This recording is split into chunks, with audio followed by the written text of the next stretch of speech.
Hello guys, good morning guys. Ayan, ngayon ay katapusan June 30. Kahapon nagpunta kami ng Abenson. Punta kami ng Walter Mart. Namili kami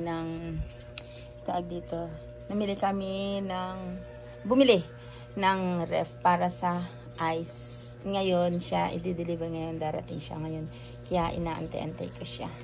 Yan, gusto ko lang naman na i-share sa inyo kasi yung aking ice cream, yung freezer na ginagamit ko ay ano yun, ng ice cream, freezer ng ice cream. Ngayon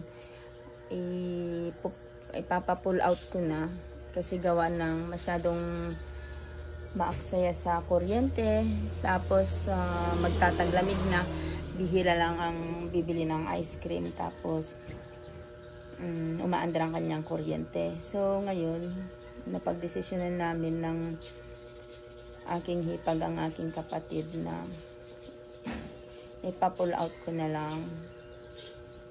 Magtataglamig na, ang ibig ko sabihin magtatagulan na, tapos uso na ngayon ang uso na ngayon ang brown out, kaya kailangan na natin maalis yung ating ice cream. So ayan, inaantay-antay lang saglit. Tumawag na sila sa akin. Ngayon nila dadalhin, i-deliver yung ating ref na in-order kahapon. Ayun ay puro pang yellow lang yun. Ano lang yun, yung ref para sa yellow talaga yun. Nagmamantika pang aking mukha. Para sa yellow talaga yun. Kung tutusin naman kasi mas mabilis ang mas mabilis ang yellow kaysa sa ice cream, mas mabenta. Ayun.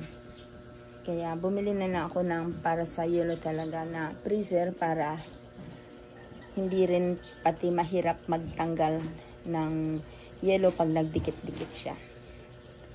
Kaya yan, abangan natin yung magdi-deliver. Ano naman nila yun bubuksan nila yung, titingnan natin kung may sira or may damage, ganun. Tapos hindi pa natin pwedeng isaksak kagad, after 2 hours pa bago natin siya pwedeng isaksak, 2 to 3 hours. Tapos hindi rin agad-agad na lalagyan ulit ng laman. Kaya ayan, antayin ko pa sila, kasi mas maganda yung yung may sarili ka talaga na lagayan ng yelo, para madali pati magtanggal. Marami ang laman din, para nasa 60 yata na plastic ng yelo. Wait lang natin. Ayan, tumawag na sila sa akin. Tinawagan na nila ako kung saan yung location ko. Ayan, naantay ko lang sila. Ayan, pipesto ko na dyan guys, kasi dito nila ilalagay yung ref. Kaya pipesto ko na dyan, antayin ko na lang sila. Ayan lang guys, dumating na sila, nandyan na. Ibababa na lang.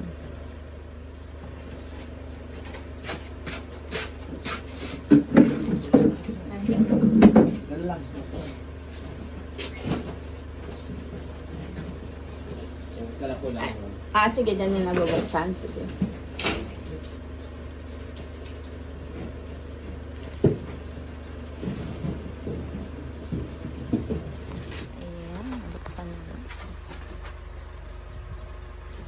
Nasa ilalim yung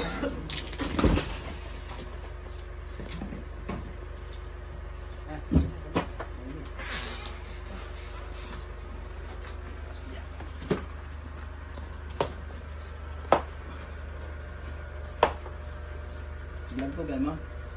Ha? Vlog po yan? Vlog? Yun na vlog ko. Picture mo muna. Paano na lang doon ko yan?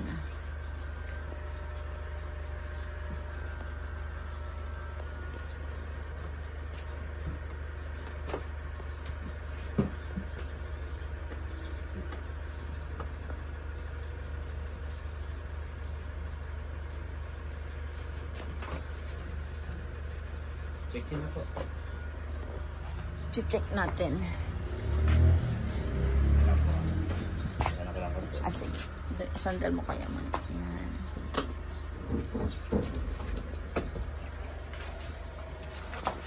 Ay, okay naman.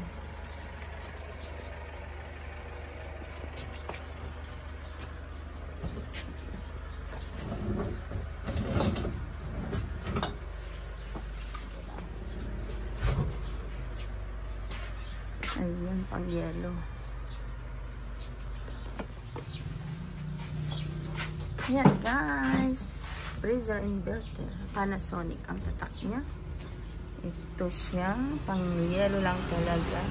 Ilang shelf yan? 1, 2, 3, 4, 5, 6, 7. Itong shelf siya. Ayan. Ayan siya guys. Okay naman. Bago na pala ngayon ng ano, yung pala ang kanyang control. Yan, pihitan. Yan ang control niya. Control ng lamig. So, ayan lang guys. Umuwi na sila. Kala ko nga rin. Kasi nakatungtong. Nakatungtong siya. So, ayan guys. Umuwi na sila. Grabe pawis ko. Pinagpawisan talaga ako.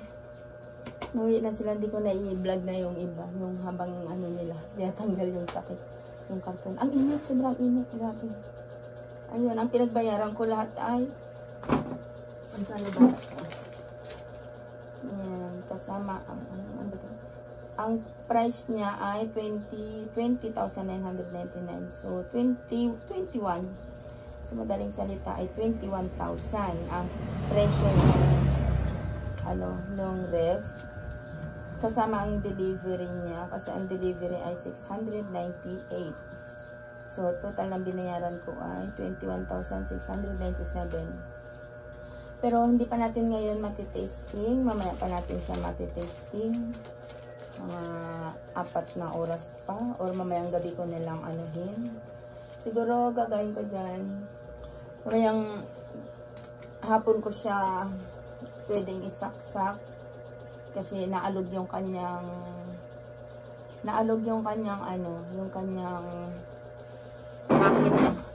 makina, compressor, ganun. Kaya hindi siya pwedeng isaksak kaagad-agad. Kaya magantay pa tayo ng mga ilang oras. Tapos mamaya, sasaksak na. Tapos ilalagay natin siya sa maximum. Tapos na maximum, wait tayo ulit ng 2 to 3 or I think 4 hanggang 4 hours. Pero yung 4 hours nila. Saka natin pwede siyang lagyan ng laman niya. Or pwede na natin siyang punas-punasan. Pupunasan muna. Ganun ang ganun ang instruction ng Abenson. Para maging mapanatiling maganda ang ating ref. Yan. So, ayan guys, hanggang dito na lamang ulit ang isang na naman vlog. Huwag sana kayo magsawa na sumuporta sa aming channel. Thank you so much guys. Thank you sa inyong lahat. Bye-bye. Nakakabili po ng pick